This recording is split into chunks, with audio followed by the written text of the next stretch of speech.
E aí, a gente, a licença aqui, a gente tá na aula 4 e a gente vai falar sobre tanto o conceito chamado ideia e eidos no grego aqui.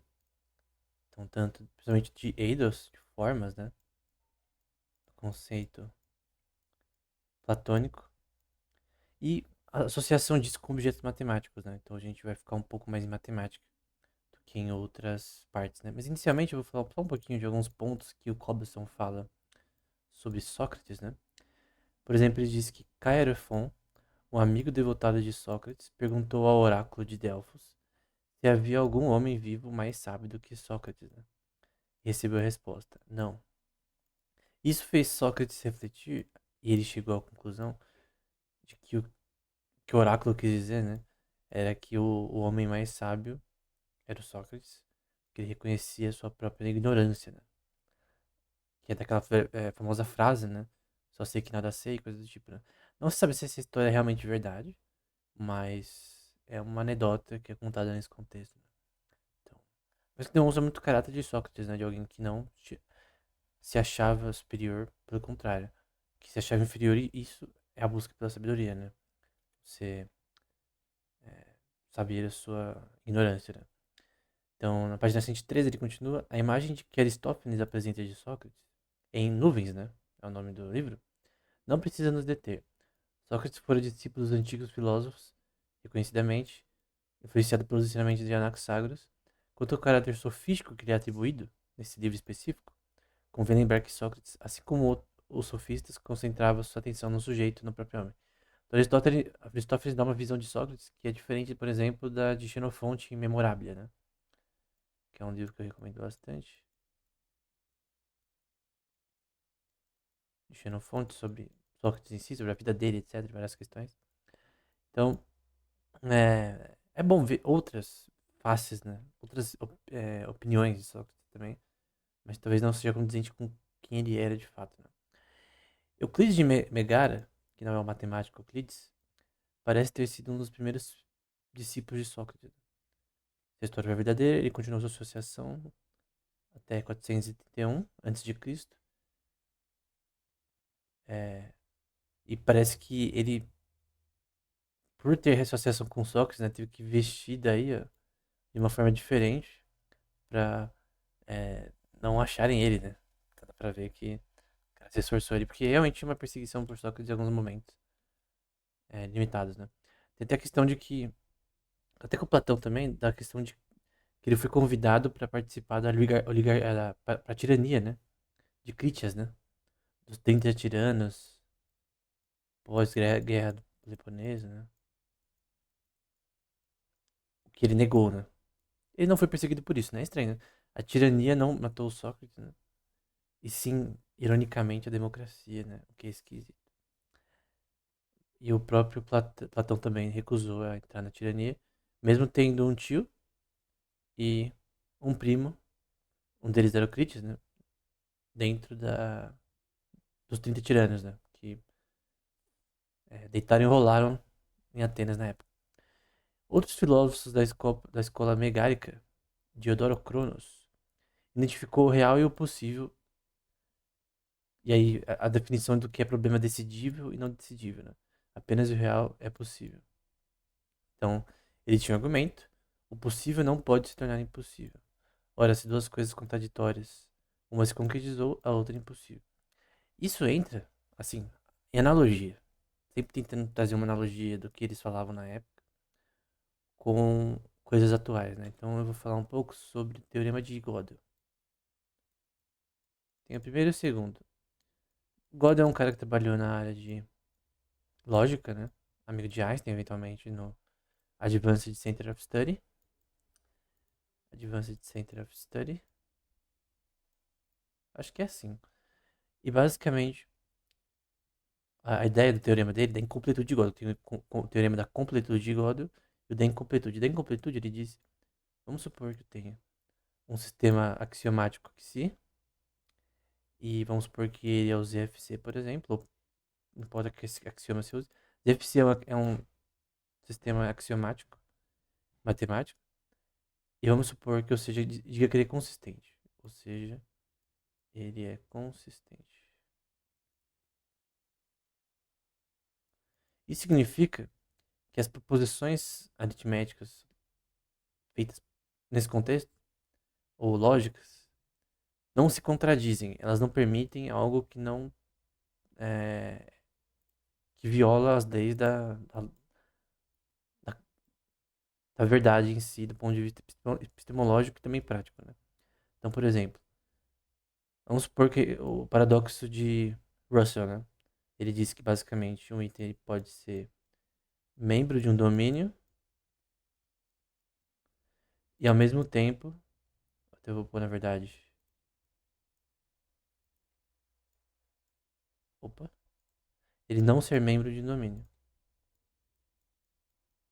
No contexto matemático, obviamente. Então, Russell provou que tem como você falar isso dentro de um sistema axiomático sem errar no formalismo. Então, o paradoxo de Russell, ele diz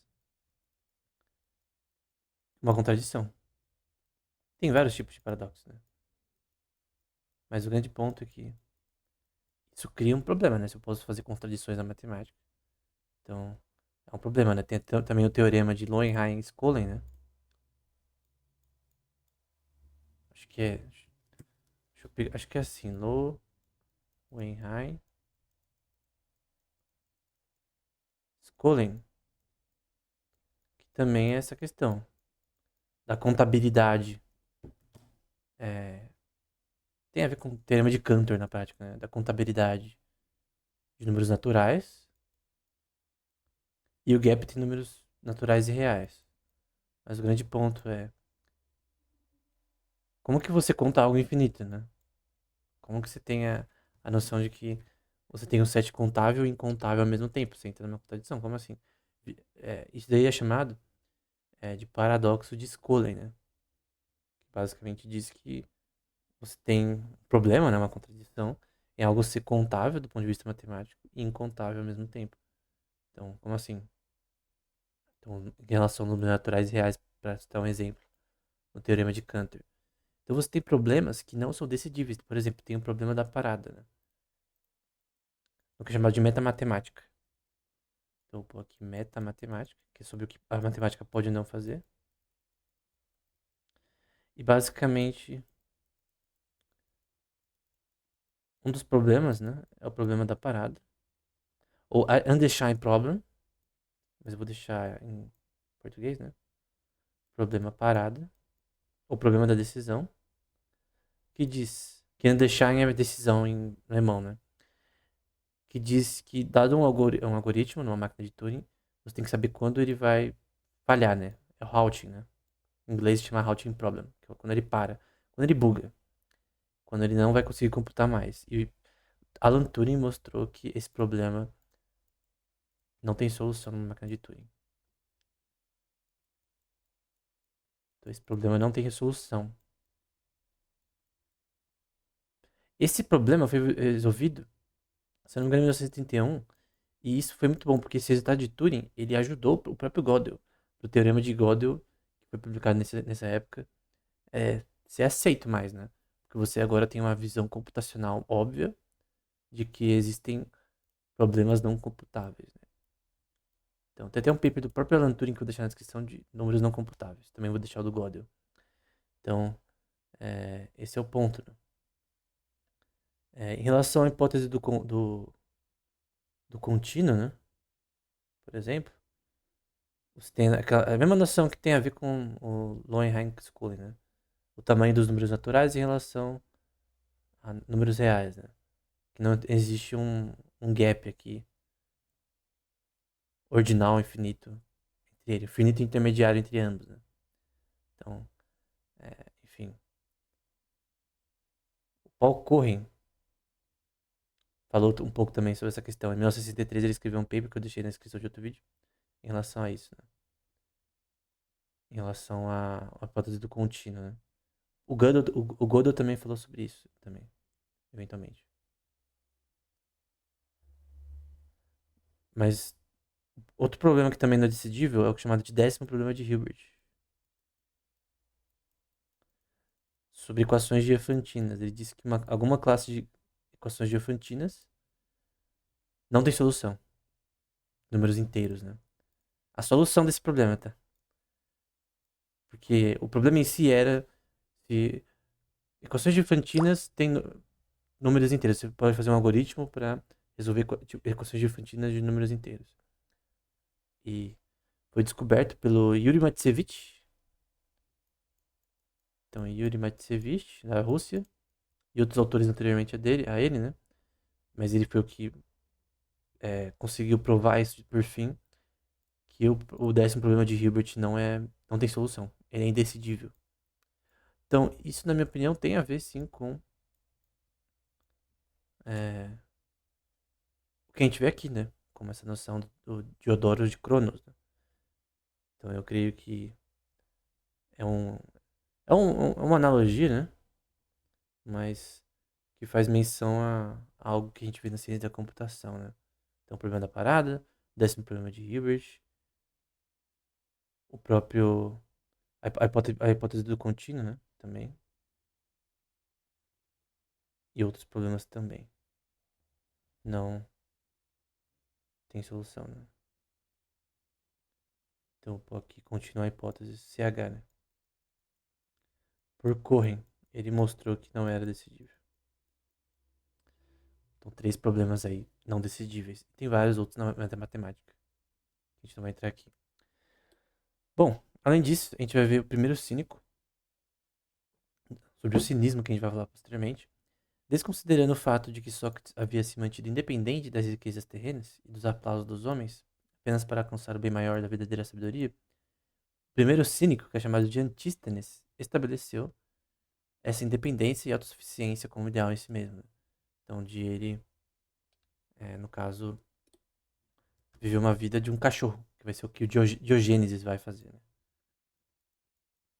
Então, o Diogênesis levou ao pé da letra no nível maior, mas o ponto é que o Diogênesis, que também frequentava a academia de Platão, ele vai viver no barril, vai ser um nível desse, né? Então, é bem interessante. Como alguém leva aos extremos um conceito de que você não deve se apegar aos bens materiais a um nível infinito, né? De pé da letra. Ao ponto de viver como um mendigo por opção.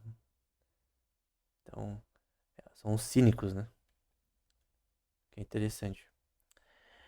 Aqui, ele colocou uma imagem muito interessante mostrando a questão noética na República de Platão, principalmente no livro 7 em diante. Eu falei no curso de filosofia platônica do canal. E eu vou explicar isso aqui com detalhes, né? Então você tem no topo aqui o que é chamado de noesis e arcai. Então vamos lá. A gente tem o que é noesis. Tem um significado cada um. E arcai. Noesis significa entendimento no grego. E arcai nesse contexto é princípios, né? Fundamentos. Então você tem do topo aqui os fundamentos da teoria de conhecimento platônica, ou seja, da noção linguística de inteligência e também capacidade intelectual e também de conhecimento no geral e de representações epistemológicas do conhecimento, seja na matemática, na física, etc. Ou qualquer tipo de na linguagem em si, enfim. E aí você vai depois para o que é chamado de dianoia.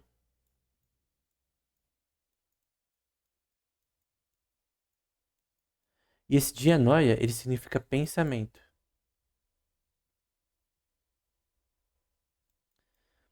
Em que ele obviamente existe nas nossas mentes, ele não existe fisicamente, embora ele está armazenado no nosso cérebro fisicamente, né, do ponto de vista óbvio, no hipocampo. Isso é um fato do ponto de vista neurocientífico, nossa memória. E a gente tem aqui o que é chamado também de matemática, só que no grego, né? Matemática.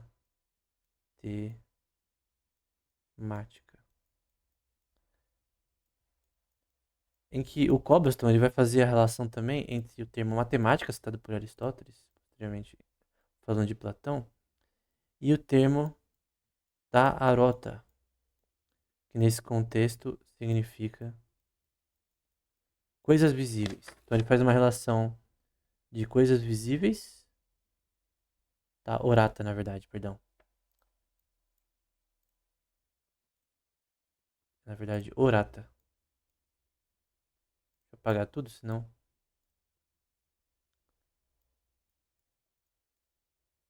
Orata. Que significa coisas visíveis. Então, esse é um problema de ainda em tradução, né? De noção de em cada do contexto desse termo em matemática. Se são coisas visíveis, ou significa uma coisa no sentido até filosófico in re, né? Que seria objetos matemáticos na realidade, né? Ou seja, é uma interpretação da matemática diferente de ante-rem, que a matemática existe antes de a gente pensar nela.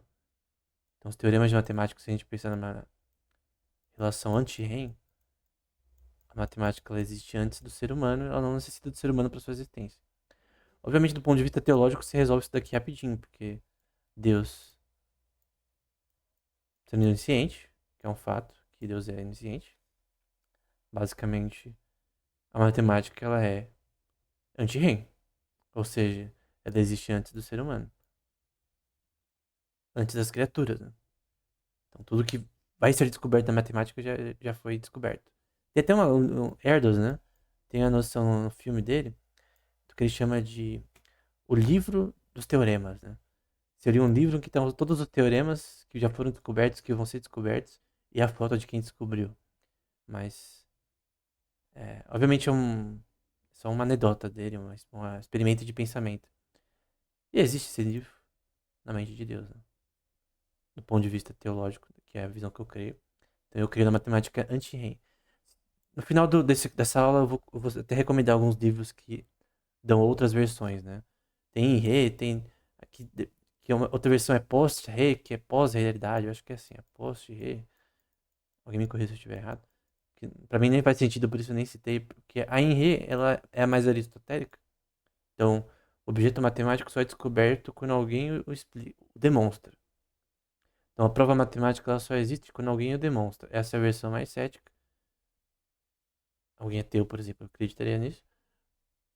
A visão anti-Ren é que, dado a existência de Deus, ele já sabe todos os objetos matemáticos antes que nós os descobramos, né? Mas ok, essa foi a dianoia, pensamento, e a matemática. E a gente pode pensar objetos matemáticos. Eles não existem. Objetos matemáticos não existem. Eles existem na nossa mente. Porque a matemática é uma linguagem, é uma representação da realidade de uma forma formal. Então a matemática não existe. Está na nossa mente. Você tem o que chamar de piste, que é um termo bíblico muito importante posteriormente. Obviamente não na época, necessariamente. Que significa fé, no termo bíblico. Aqui pode ser associado a uma crença. Essa crença ela pode ser anfudada ou não. Ela pode ser falsa. Então a pistes, ela pode ser falsa, isso é óbvio. Então você tem hipóteses, né? No arcai você não tem hipóteses, por exemplo. Tu tem a realidade das coisas. Então você tem coisas que não tem como você é, dizer contra. Que são coisas que derivam, do ponto de vista platônico mesmo, você tem a questão do divino, né? Mas talvez seria difícil você definir o que seria arcai do ponto de vista positivista. Quem define os fundamentos da ética, por exemplo, e coisas do tipo. Das leis, porque tem essa relação platônica entre leis e números e matemática. Pela lei da não contradição, por exemplo, e outros exemplos que Aristóteles dá na metafísica de silogismos, né? Na lógica dele. Mas o grande ponto é que essas crenças são hipóteses, enquanto aqui na parte de cima, o entendimento e o arcai, eles não permitem hipóteses, permitem apenas as noções mais óbvias da realidade, que não podem ser, assim, mudadas, né? Do ponto de vista legal, por exemplo, que roubar é errado, por exemplo, é algo que não muda. Então, é um fundamento ético do pensamento que não muda, né? Então, você tem o Zoa, que é um termo também que eu já vi bastante vezes no Novo Testamento, que significa vida, né? Zoe, por exemplo, significa vida. Esse símbolo tem som de dizer, Zoe significa vida, né? Mas dependendo no caso Zoa, significa seres, incluindo animais. Então você tem dianoia, matemática, pistes, crenças e a vida, né? Seja lá o que isso representa aqui. Você tem o que é chamado de. Aqui eu vou colocar na direita, tá? Na esquerda, perdão. Tem o que é chamado de eucasia. Eicasia, na verdade, perdão. E o que é chamado de eikones, de eiko.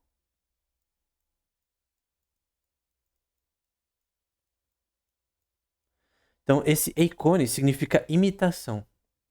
Lembra o termo mimesis, né? Então, a gente pode fazer uma relação com mimesis. Lembra Aristóteles, mimesis, do livro Poética. Sobre comédia, né? Mas eu não vou entrar nisso. Então, é uma representação da realidade. Não somente, tá? Isso aqui tudo tem a ver com representação. É uma teoria linguística de, do pensamento, de certa forma. Então, você tem ícones como uma representação, uma imitação das formas, que isso aqui está no contexto da teoria das formas, que é uma teoria linguística do conhecimento. Então, isso aqui não é, na minha opinião, tipo, algo que é tipo, totalmente sem lógica. A lógica dessa estrutura da teoria das ideias de Platão, ela tem a ver com linguística. Não tem a ver com um achismo, é uma representação linguística do pensamento. Eu não acho que ela está incorreta, pelo contrário. Ela é muito bem feita na prática, do ponto de vista filosófico, até psicológico, pro lado não tão cognitivo, né? Então você tem esse ícone que significa uma imitação das formas reais, né?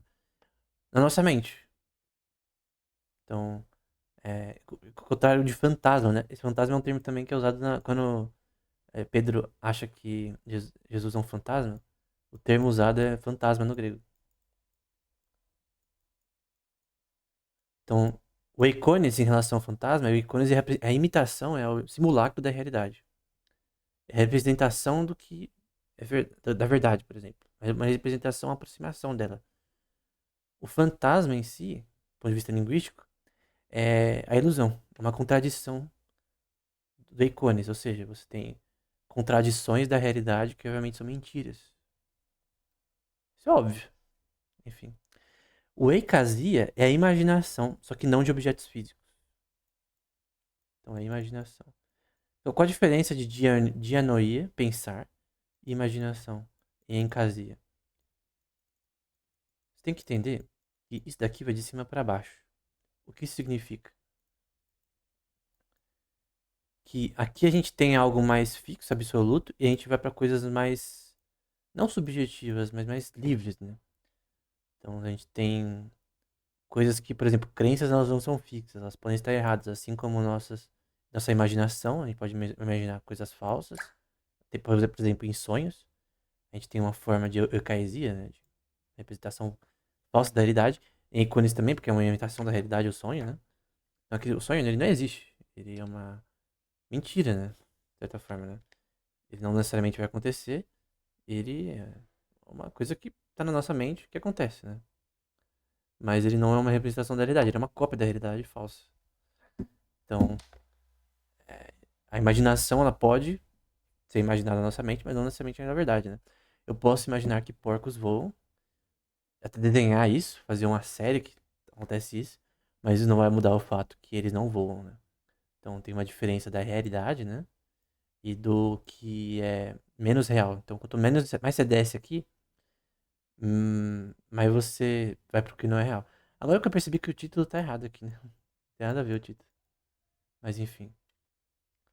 É interessante. O doxa também é importante. É um termo que significa glória em grego. Pelo menos no Novo Testamento. A gente vê doxa como glória, né? É uma das primeiras palavras que você aprende no curso de grego do Novo Testamento. Só que aqui significa senso comum, social. E o senso comum com o social, dá pra ver que ele tá quase no último aqui. Que você tem a representação da noção social. Por exemplo, na parábola da caverna, você tem a representação social de doxa. do que eles imaginam. Eles acreditam que a caverna, as imagens que eles vê na caverna, é a realidade. E só existe aquilo. Mas é uma mentira. Então quando o cara sai da caverna, acho que no livro 8, né?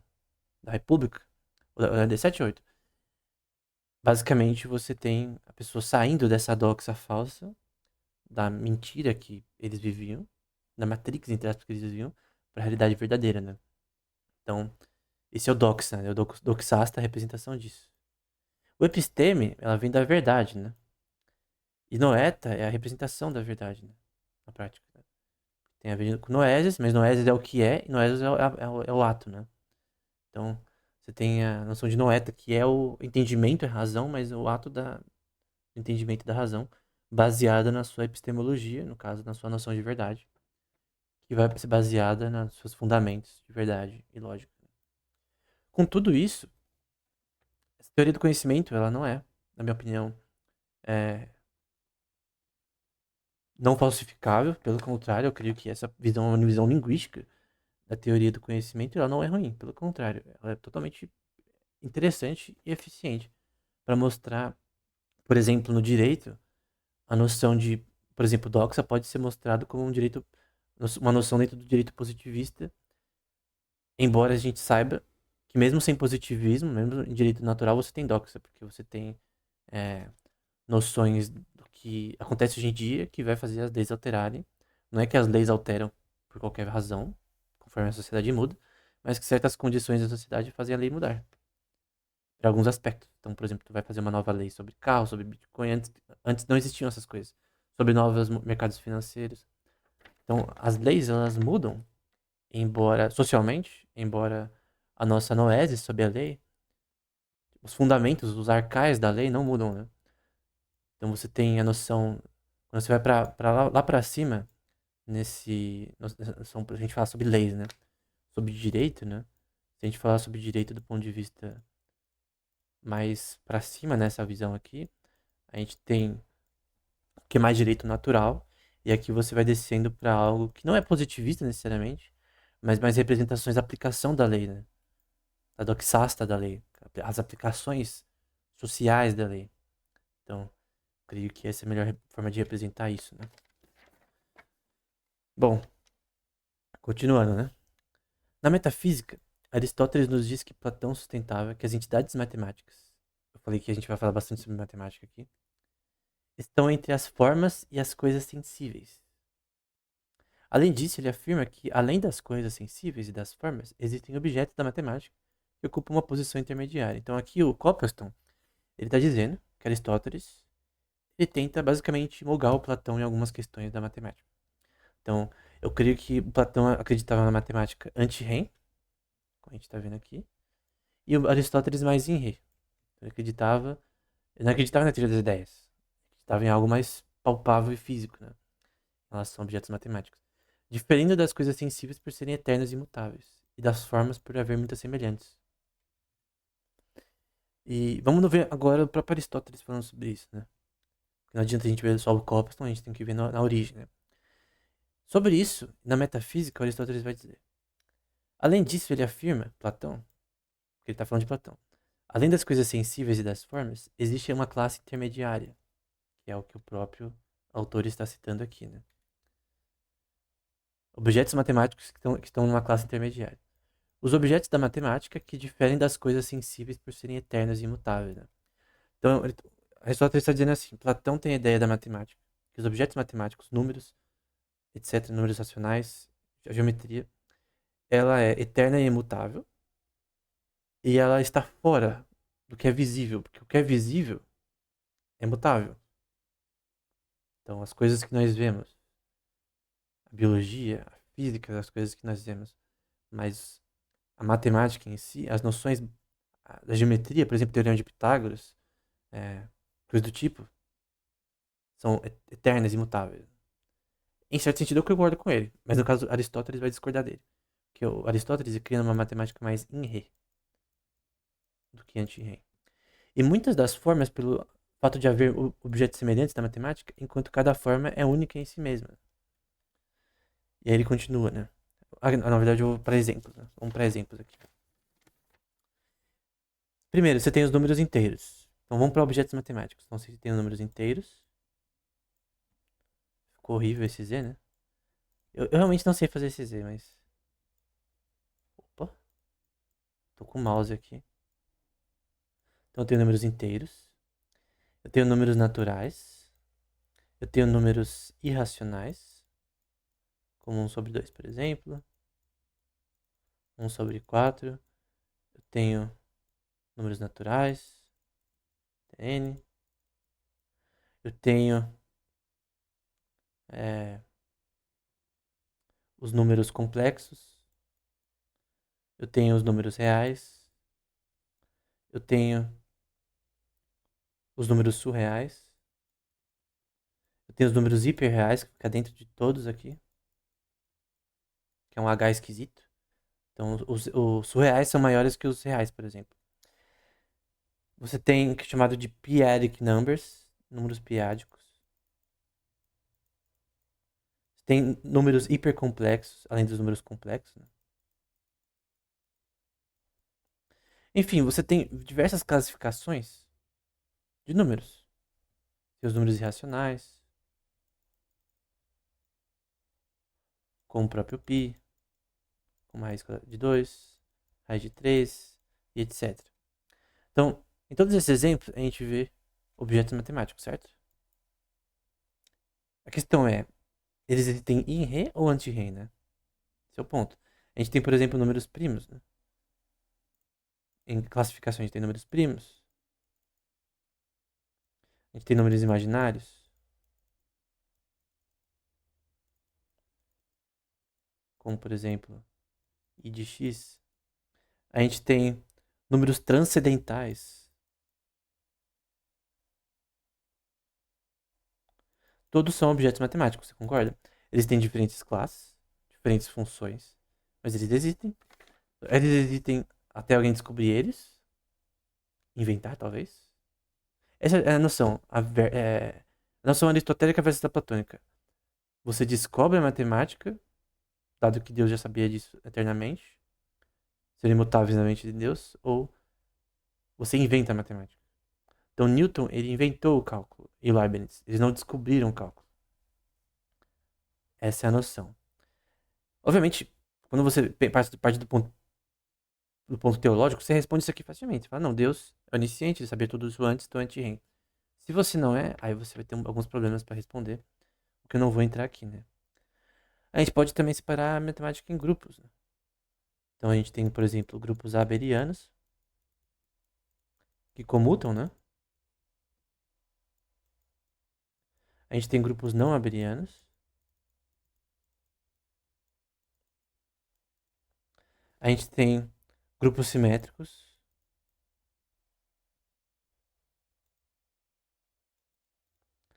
A gente tem grupos ortogonais, principalmente para computação quântica, que é muito importante, porque é ortogonal, né?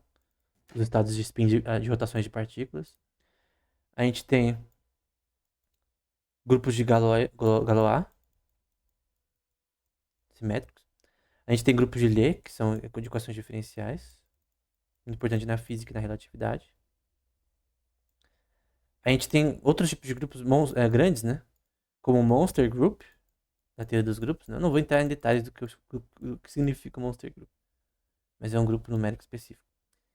É um tipo de grupo de Galois sobre racionais, números racionais. E o que é chamado de monstro Moonshine, né? Na teoria dos grupos, né? Eu não vou explicar a teoria dos grupos aqui, mas eu já falei sobre em outra aula, no podcast recente. No último podcast que teve sobre o Wittgenstein. É monstro e Moonshine, na verdade. Então, esses grupos que basicamente representam relações matemáticas que permitem agrupar ela em caixinhas, né? Grupos que comutam, que não comutam, grupos que são simétricos, grupos cíclicos, né? Que eu não coloquei aqui, que têm propriedades diferentes. Então, caixinhas têm propriedades diferentes. Quem provou isso foi o Newsable e o Galois, né? Pela resolução de equações por radicais de quinto grau, que não era possível. Achou o primeiro grupo, enfim. Então você tem, ponto de vista platônico, esses grupos que estão dentro da noesis, né? Então eles estão dentro da nossa noção de... Cadê? Eles estão dentro da nossa noção de realidade, né? Eu vou apagar aqui. Então esses grupos, onde eles estão, né? Todos esses objetos matemáticos, onde eles existem? Do ponto de vista anti-Rem, eles existem aqui. Se a gente seguir a teoria aqui. A lógica existe aqui, a lógica proposicional. A lógica modal, talvez, exista aqui. Enquanto Aristóteles talvez colocaria tudo isso aqui embaixo, talvez. Não sei exatamente a opinião dele. Porque talvez ele nem concordaria com essa estrutura que tem a ver com a teoria das ideias, né? Mas esse é o ponto, né? Você vem para a questão de matemática descoberta ou criada, né? Por nós, né?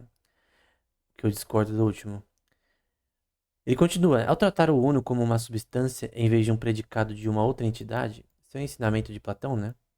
Aristóteles falando dele, se assemelha dos pitagóricos, e também concorda com ele ao afirmar que os números são a causa do ser e em tudo mais. Mas em peculiar é ele postular uma dualidade em vez do único limitado e fazer com que o limitado consista no grande e pequeno, né?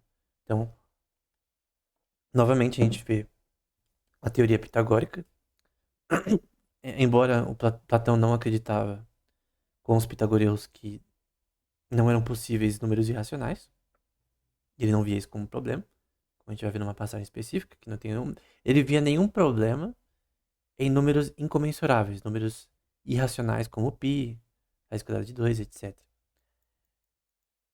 E é interessante, porque nessa passagem que ele fala sobre isso, em Teteto, que é um livro dele, nossa, coloquei água, nada a ver. Ele fala que não tem nenhum problema você estudar essas coisas, né? Que na verdade é bom e tal. A gente vai ver sobre isso. Que tem a ver com o tema pitagórico aqui, né? Ele também é peculiar por considerar os números como distintos das coisas sensíveis, né? Que é o termo tarota. Orata, quer dizer. Eu confundindo de cor o termo. Que são as coisas visíveis, né? Ele distinguia coisas visíveis, que a gente pode considerar aqui como matemática, né? Porque esse matemática às vezes é visto como tarota. Coisas visíveis. Então esse termo aqui, matemática, ele via como, como distinto da realidade. Então ela é parte da realidade. Ela não faz parte da realidade. Ela é uma representação da realidade. E nisso eu concordo com ele. Enquanto eles sustentam que as próprias coisas são os números. Que é diferente. Você está dizendo que a própria... em vez de você partir do ponto que a causa dos números vem do pensamento... Nem a causa, mas que a estrutura da matemática vem de uma forma... Dos pensamentos e predicada em Deus, você tem que, na verdade, ela vem da nossa representação do universo. Então, por exemplo, tu observa um... Você quer escrever um sistema hidrodinâmico e você quer usar física, termodinâmica. Então, a física que descreve, por exemplo, a dinâmica de um recipiente com água, ela existe anti-Rem ou em Rem? A sua representação matemática da sua mente, ela é com base no que você observa, ou ela existe a priori, sem a existência dessa questão, né? Na física, obviamente, você tem os dois juntos, mas, enfim. Nem postula uma classe intermediária de objetos matemáticos. Sua distinção do um e do número em relação a coisas comuns e sua introdução das formas foram devidas à investigação da lógica ou pensadores anteriores que eram estranhos à dialética, né? O Aristóteles falando aqui, né? Então, a questão é que outros pensadores pensavam de forma diferente de Aristóteles em relação a essa questão intermediária e a esse termo de separar a matemática de coisas visíveis, né? Aí ele fala, se Aristóteles estivesse correto e Platão... Aqui eu estou citando Cobblestone, né? Então, eu estava em Platão, perdão, Aristóteles, agora a gente vai para o Cobblestone. Se Aristóteles estiver correto e Platão realmente quis dizer tá matemática, sendo constituído de uma classe de objetos por si só, ou seja, de coisas separando de coisas visíveis, né? Então, de forma simples, se Aristóteles estiver correto, porque aqui Aristóteles está interpretando Platão, né? Então, o Cobbes está dizendo, talvez Aristóteles não necessariamente esteja interpretando correto Platão aqui. Vamos supor que ele esteja. Então, se ele estiver correto, e ele está separando objetos matemáticos de coisas visíveis, que realmente quer dizer que a matemática é diferente de objetos visíveis, da física, por exemplo, você basicamente está separando matemática da física como linguagem, né? Distinta de outras classes, em que consiste essa distinção? Não na necessidade de nos determos a distinção entre a matemática e objetos da linha inferior, como tal orata, né? Da linha inferior, no contexto de ir para baixo aqui nessa teoria das formas de Platão. Então, vamos lá. Visto que é bastante claro que o geômetra se preocupa com ideais e objetos perfeitos do pensamento, e não com círculos ou linhas empíricas com rodas de uma carroça, ou aros, ou varas de pesca. O que o autor está dizendo é a relação entre matemática aplicada e matemática pura. O pensamento de Aristóteles, ele parece, assim, Aristóteles não vive hoje, a gente não poderia saber a opinião dele com base no que ele veria hoje. Mas a opinião de Aristóteles ele parece ser mais baseada numa visão de aplicação da matemática na física, na prática atual, se eu até trazer da forma moderna, de aplicar matemática na física, de você ver a matemática, na verdade, como um reflexo da física, da química e etc. Então, a matemática não é uma linguagem por si só, ela é um reflexo do que você observa. Essa é a visão de Aristóteles. A visão de Platão não é assim, ela é mais matemática pura. Que a matemática por si mesma, ela é mutável, ela é eterna, e que ela não depende da observação física para a sua idealização. Eu concordo, citando até outro livro que eu citei que eu fiz uma série sobre, que eu vou deixar na descrição, sobre a matemática sintética filosófica contemporânea, né? Do Zalamea, né? Que eu acho que ele é argentino, se não me engano. Ele fala sobre essa questão, né? Sobre a questão de que a matemática pura é uma área, na verdade, da matemática aplicada. Citando o autor sobre isso. Só que a gente não pode ver a matemática aplicada como somente algo em si mesma. Então a matemática pura ela também é algo em si mesma. Eu creio que sim, tem sempre aplicações da matemática pura para matemática aplicada. Então o próprio Poincaré poderia ter descoberto a relatividade antes de Einstein. Ele não descobriu porque ele via as coisas mais na matemática pura do que na matemática aplicada. Ele não via porque ia aplicar o que ele já sabia, aplicando as equações de Lorentz, num paper dele chamado Solar Dynamique de Electron, que eu vou deixar na descrição, que ele quase chega na relatividade. Ele só não chegou porque ele não tentou. Ele estava muito focado na matemática pura. Estudar matemática só por si mesmo. E não com aplicações, né? Então, essa coisa, essa questão, o próprio Cobblestone cita, né? Uma interpretação natural das observações de Aristóteles na metafísica é que, segundo Platão, o matemático está falando de particulares inteligíveis, né? E não de particulares sensíveis, nem de universais. Está falando de coisas abstratas, né? Existe hoje a matemática abstrata. Então, a matemática abstrata por si só tem um ideal mais platônico, né? Ao invés de aristotélico. Por exemplo, se o geômetra fala que dois círculos eles se intersectam, como a gente vai ver aqui, eles não estão falando dos círculos sensíveis desenhados, nem da circularidade em si. Gente, esses círculos eles não existem. A ideia de círculo não existe. Aí você pode falar, não, mas eu vejo círculos na natureza. Tudo bem, mas a existência do círculo na natureza ela não depende. Perdão, a existência do ciclo na natureza, ela não cria a noção de ciclo na nossa mente. A matemática ela não vem da nossa reflexão sobre a natureza, mas ela, ela vem também da nossa reflexão a priori da matemática em si. Então, a não existência de objetos circulares não deixa o círculo vir a não existir. Porque um círculo perfeito não existe na realidade, por exemplo. Você sempre vai ter, do ponto de vista físico, bem chato, assim, é, nunca algo perfeito nesse sentido. Mesmo quando você desenha no papel, não vai ser perfeito. Mas a idealização do círculo perfeito matematicamente, ela existe. Só que ela não existe na realidade, ela existe na nossa mente. E predicada em Deus eternamente, na mente de Deus. Porque Deus, obviamente, sempre soube disso eternamente, sobre todos os teoremas da matemática. E tudo na matemática que existe que não vai ser descoberto. Então, o círculo ele não depende da existência de algo na realidade. Ele está na nossa mente. Assim como a matemática. A linguagem, por exemplo, o português, ele não está nas coisas que a gente toca, ele está na nossa mente. A ética não está nas coisas que a gente toca, está na nossa mente. E isso é óbvio, você não precisa. Tem um experimento pra fazer isso. Isso é óbvio. Você não precisa pensar muito. Eles não estão falando dos círculos sensíveis desenhados. Então esse é o ponto. Ah, eu coloquei aqui para exemplos, mas na verdade não é necessário. Eu já citei todos. Não, na verdade não. Tem que dar uns exemplos aqui. Ele cita aqui, por exemplo, o termo, o autor tá matemática. Eu anotei aqui, então eu vou pôr, né? Quem já viu anteriormente. Tem a distinção de tá matemático com tá arota, né? Tá orata, na verdade. Que são objetos sensíveis. Esqueci onde é o acento. Eu não anotei? Eu não anotei o acento. Ah, anotei sim. Não. Então, ele vai falar que a gente pode expressar Taurata como ideais de magnitude espacial, como uma linha de um certo tamanho, né? Certo comprimento.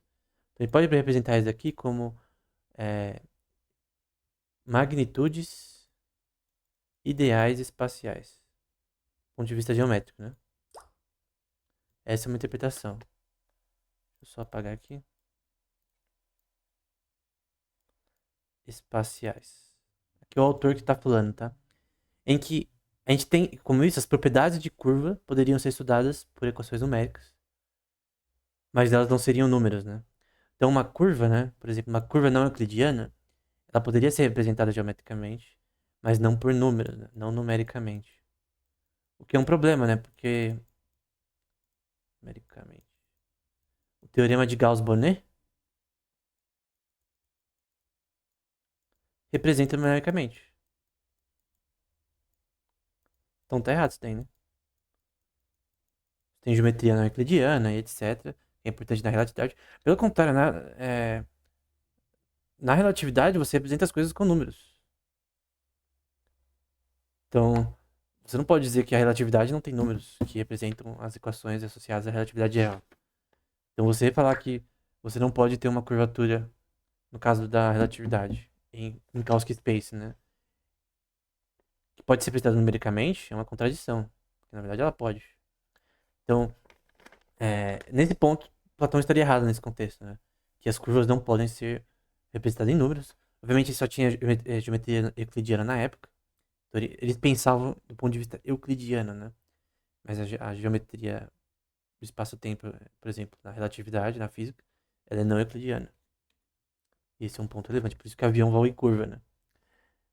A afirmação de Platão de que as hipóteses matemáticas, ele menciona o ímpar e o par, e as figuras, três tipos de ângulos e coordenadas desses de diversos âmbitos da ciência, que ele vai citar, né?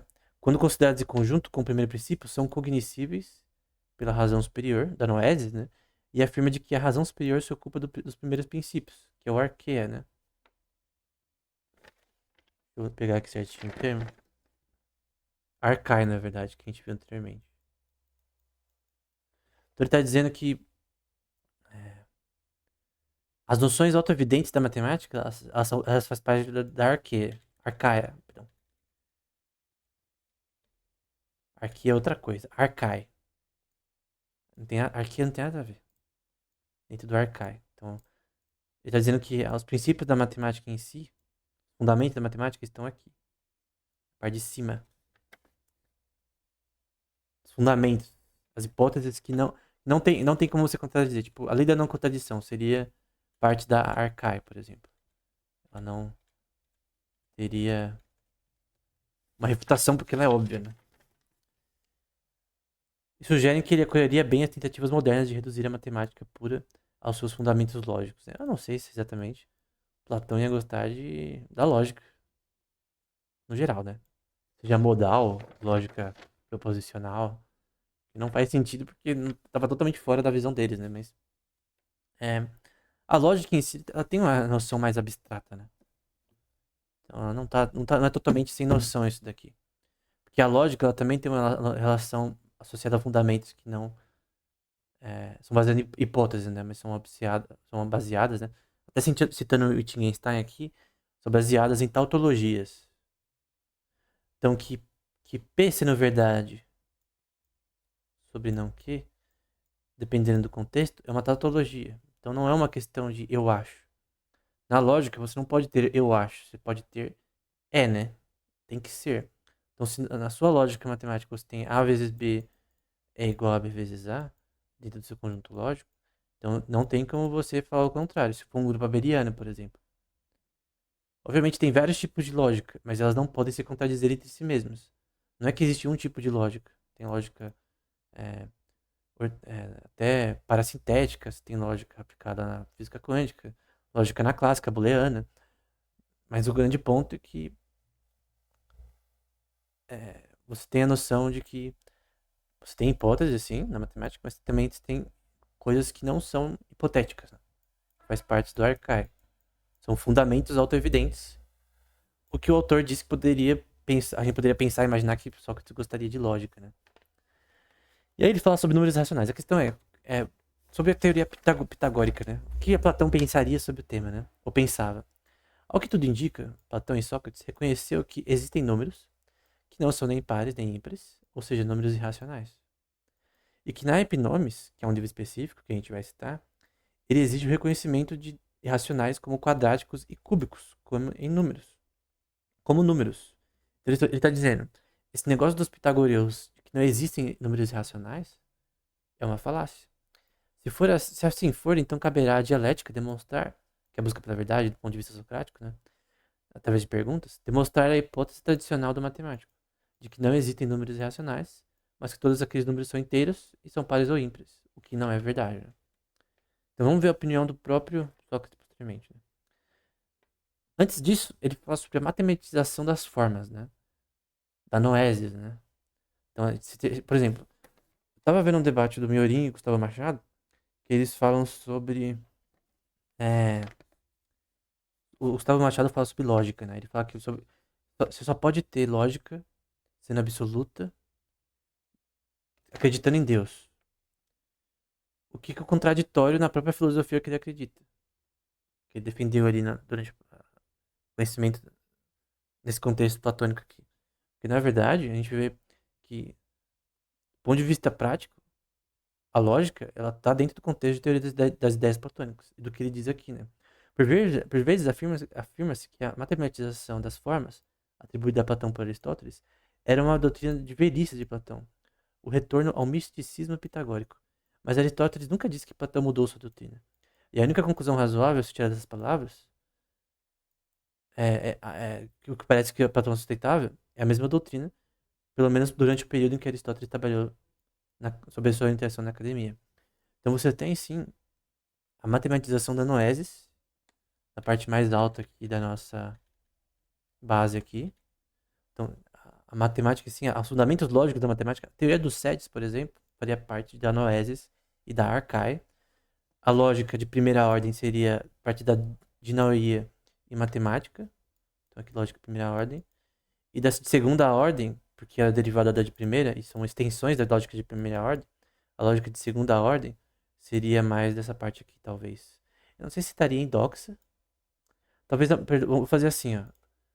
A de segunda ordem vai participar de Pisces e Zoa. E a de terceira ordem, alguém me corrija se eu estiver falando algo talvez sem sentido. E a de segunda, e a modal, na verdade, seria daqui, né? Do ponto de vista mais probabilístico de necessidade, etc. De possibilidade, né? Então você teria os fundamentos da matemática aqui, a lógica proposicional, por exemplo, a lógica de primeira ordem, a lógica de segunda ordem e a modal no contexto da teoria das ideias platônicas. Eu acho que esse modelo tá bem interessante. É bom tirar um print, porque eu acho que ficou bem bonito dessa forma. Então, eu gostei dessa noção. Agora vamos pro livro do Platão, né? Não adianta a gente simplesmente só citar o que o Platão disse, né? Vamos pro próprio livro. E, portanto, serão necessários estudos, Platão dizendo. Esse livro, alguns dizem que é espúrio, tá? Que não foi ele que escreveu. Mas eu não vou entrar no mérito disso. O mais importante, e o primeiro, é dos números em si. Não daqueles que são corpóreos, mas de toda a origem do ímpar e do par, que a gente viu agora, e de números irracionais, comensuráveis,